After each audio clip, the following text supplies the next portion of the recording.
নমস্কার, আমি প্রশান্ত শাস্ত্রী চলে এলাম মাসিক রাশিফলের অনুষ্ঠান নিয়ে। আজকে আলোচনা করব ধনুরাশিকে নিয়ে। 2026 ফেব্রুয়ারি মাস ধনুরাশির জাতক বা জাতিকাদের জন্য গ্রহগত অবস্থান কেমন থাকছে, কোন কোন দিক থেকে এই মাসে শুভ অ্যাডভান্টেজ দিচ্ছে এবং কোন কোন বিষয় একটু সাবধান থাকতে হবে, ওভারঅল সবটাই নিয়ে আলোচনা করব। মাসিক রাশিফলের ক্ষেত্রে আপনাদের দেখে নিতে হবে যে আপনাদের রাশি বা লগ্নের অধিপতি দেবগুরু বৃহস্পতির অবস্থান বর্তমানে আপনাদের রাশির সপ্তম ভাব থেকে গোচর করছে দেবগুরু বৃহস্পতি, এবং আপনাদের রাশির দ্বিতীয়ভাবে অবস্থান করছে পঞ্চমপতি এবং দ্বাদশপতি মঙ্গল। উচ্চস্থ অবস্থানে থাকবে মাসের প্রায় 24-25 তারিখ পর্যন্ত। রবি গ্রহটি আপনাদের রাশির দ্বিতীয় ভাব থেকে গোচর করছে, অর্থাৎ রবি মঙ্গল যোগ, এই যোগটি অবস্থান করছে।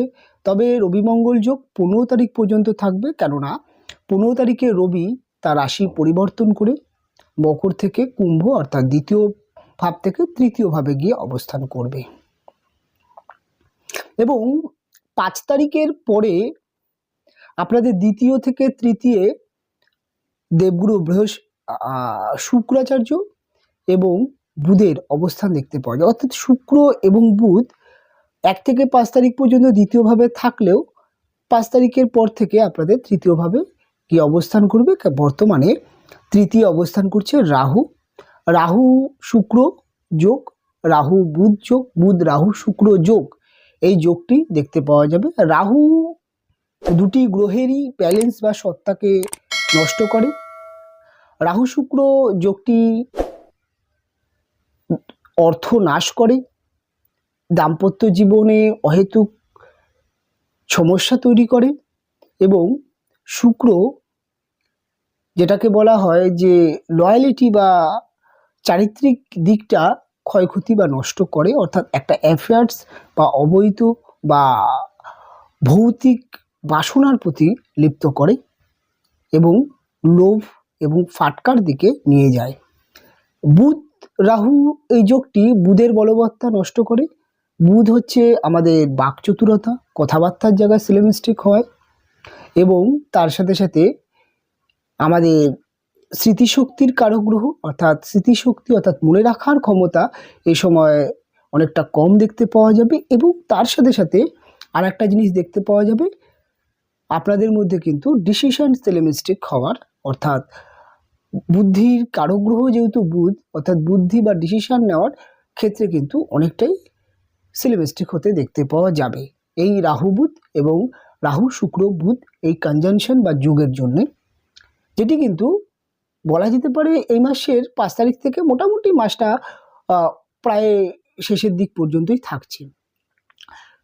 আপনারা জানেন যে চতুর্থভাবে বর্তমানে শনিদেব গোচর করছে। শনির ঢাইয়ার একটি প্রভাব তো আছেই।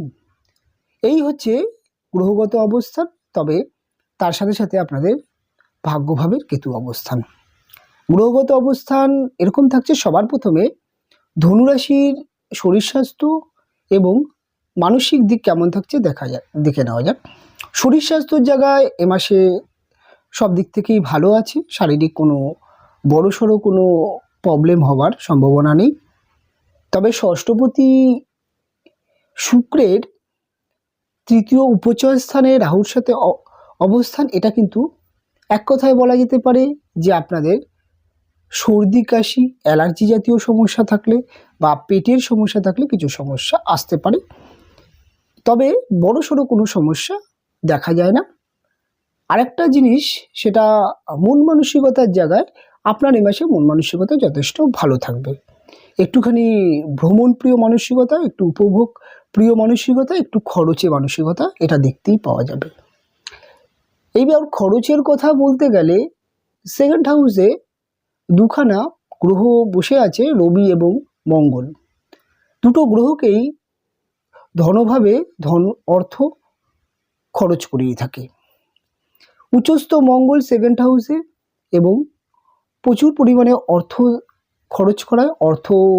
খরচ করার প্রবণতা তৈরি করে, দেখাবা বা বিলাসিতার ক্ষেত্রে, এবং রবি তো অবশ্যই অ্যাম্বিশন, ড্রিম, ব্র্যান্ড, অর্থাৎ রুচি বা ভালো জায়গায় থাকবো, ভালো পড়বো, ভালো খাবো, ভালো কাউকে কিছু একটা গিফট করে নিজেকে খুশি অর্থাৎ অপরের কাছে প্রশংসা পাওয়া, পরিবারের জন্য কিছু অতিরিক্ত ব্যয় করে ফেলা, বা কোনো ব্যক্তিকে সাহায্য করতে গিয়ে অনেকগুলো টাকা ধার দিয়ে দেওয়া, এরকম কিন্তু প্রবণতা থাকছে।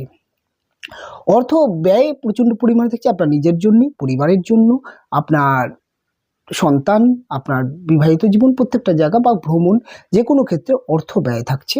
অর্থ ব্যয়ের জায়গা যথেষ্ট পরিমাণে আছে। এখন ব্যয় যখন আলোচনা করা হয় তখন অর্থ আয় কতটা হবে, অর্থাৎ মাসের শেষের দিকে কি অর্থের অভাব আসবে? আয়ের জায়গা মোটের উপর ভালো আছে, কিছু বাড়তি উপার্জন করার একটি সুযোগ দেখতে পাওয়া যাবে।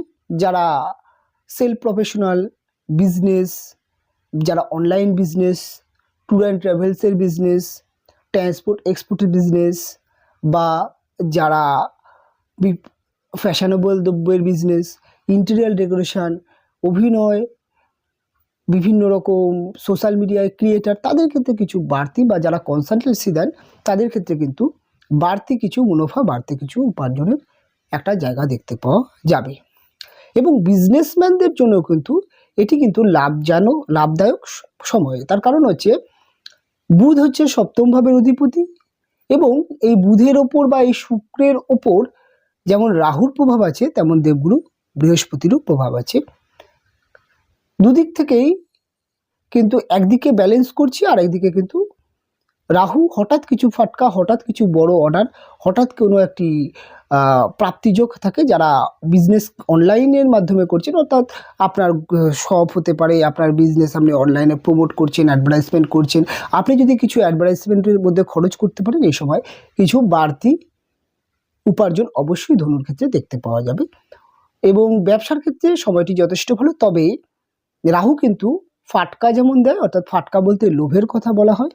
যদি আপনি লোভের বশে বিচার বিশ্লেষণ না করে, কেন প্রথমেই আমি শুরুতেই পয়েন্টগুলো ধরিয়ে দিয়েছিলাম যে বুদ্ধি কিন্তু সেটি সঠিক পথে নাও কাজ করতে পারে, এবং ডিসিশন সিনেমিস্টিক হতে পারে, এবং লোভে পড়ে আপনি বিচার বিশ্লেষণ না করে যদি কোনো অর্ডার ধরেন তাহলে কিন্তু আপনার অবশ্যই সমস্যা হবে।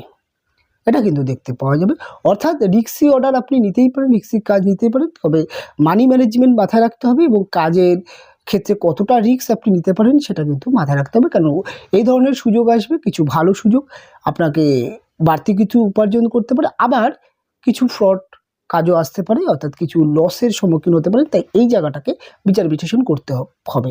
তবে উপার্জন কিন্তু এ মাসে যথেষ্ট থাকছে। সঞ্চয়ের জায়গা খুব একটা নেই, ধার দেনা পরিশোধ হওয়ার সেরকম কোনো জায়গা নেই।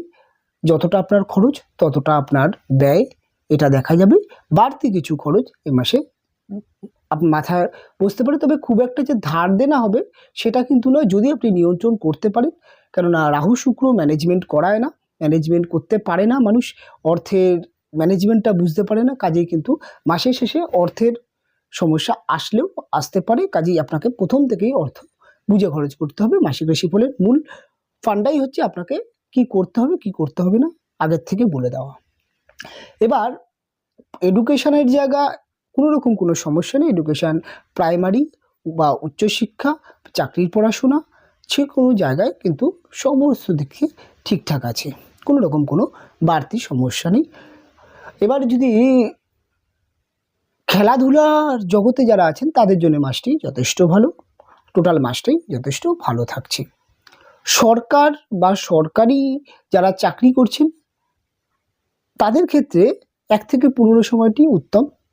15-র পরে সরকারি চাকরি বা সরকারি যারা পদে আছেন তাদের জন্য কিন্তু লোভ বা ঘুষ থেকে বিরত থাকতে হবে, এবং মান সম্মান হানি হওয়ার একটা কিন্তু সম্ভাবনা থেকেই যায় লোভে পড়লে। কাজে এই জায়গাটা মাথায় রাখতে হবে।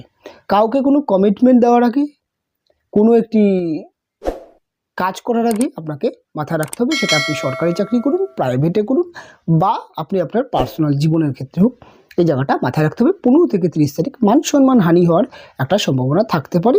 অর্থাৎ আপনার কথা, আপনার ব্যবহার, আপনার মধ্যে কিন্তু অবশ্যই কিন্তু সংযম রাখতে হবে। সেকেন্ড হাউসে মঙ্গল, সেকেন্ড হাউসে রবি 1 থেকে 15, এই সময় কিন্তু কথাবার্তার মধ্যে দম, কাউকে কড়া কিছু কথা বলে ফেলা, কাউকে কথার দ্বারা হার্ট করা, এটা কিন্তু যেমন দেখতে পাওয়া যাবে। আবার যারা মার্কেটিং লাইনে আছেন, যারা কথা বিক্রি করে খান এক কথায়, তাদের জন্য কিন্তু কথার দ্বারা অনেক লাভ হতেও দেখতে পাওয়া যাবে। এটা কিন্তু দুদিক থেকে, কিছু মানুষের জন্য কিন্তু কথার দ্বারা শত্রুতা তৈরি হতে পারে, কিছু মানুষের কথার দ্বারা লাভবান হতে পারে। আপনি কোনো গুরুত্বপূর্ণ মিটিং বা গুরুত্ব পরিচালনা বা যেখানে ম্যানেজমেন্টের কথা চলে আসে, সেটা ব্যবসার ক্ষেত্রে হোক, সেটা চাকরির ক্ষেত্রে হোক, অর্থাৎ যারা ম্যানেজমেন্ট চাকরি করছে তাদের ক্ষেত্রে কিন্তু কথার দ্বারা অনেক কিছু করতে পারেন। রাজনৈতিক ক্ষেত্রে কিন্তু সময়টি 1 থেকে 15 যথেষ্ট ভালো। 15 তারিখের পরে কিছু বাধা বিপত্তি থাকলেও থাকতে পারে। ম্যারেজ লাইফ, এই সময় ম্যারেজ লাইফ সম্পূর্ণ ঠিকঠাক আছে। তবে 15 তারিখের পরে বিবাহিত জীবনে কিছু ক্ষেত্রে একটু মান অভিমান বাড়তে পারে, কিছু ক্ষেত্রে সন্দেহ তৈরি হতে পারে, নচেত কিন্তু বিবাহিত জীবনে বড়সড় কোনো সমস্যা নেই। এবং আপনি বা আপনার পত্নী, এই দুদিকে একটা কথা বলবো, আপনি কিন্তু কোনো অ্যাফেয়ার্স বা কোনো এই ধরনের প্রলোভন যদি আসে, সেখান থেকে বিরত থাকবেন। আপনার ওয়াইফের ক্ষেত্রেও যদি এ ধরনের কোনো সন্দেহ হয়, সেটাকে কিন্তু জাস্টিফাই করার চেষ্টা করবেন। কোনো রকম সন্দেহের বশে কাউকে কোনো দোষারোপ করবেন না, বা আপনি এমন কোনো রিলেশনে জড়াবেন না যেটা কিন্তু ধরা পড়ে যেতে পারে, এটা মাথায় রাখতে হবে। প্রেম রিলেশনের জন্য মাসটি উত্তম আছে, ভালো আছে। প্রেম ভালোবাসার জায়গায় কোনো রকম কোনো সমস্যা নেই। লটারি, ফাটকা, শেয়ার মার্কেট সমস্ত জায়গায় প্রাপ্তিযোগ আছে। তবে বুধ রাহু, বুধ শুক্র যোগ, এটা কিন্তু যেমন দেয় তেমন কেড়ে নেয়। অর্থাৎ শেয়ার মার্কেটে যারা কাজ করছেন, লটারি যারা কাটছেন, বা ফাটকাতে যারা টাকা তারা কিন্তু সবার আগে কিন্তু ক্যালকুলেশন বা ম্যানেজমেন্ট বুঝবেন। শেয়ার মার্কেটের ক্ষেত্রে অবশ্যই শেয়ার কেনাবেচার ক্ষেত্রে ধীর গতি অবলম্বন করতে হবে।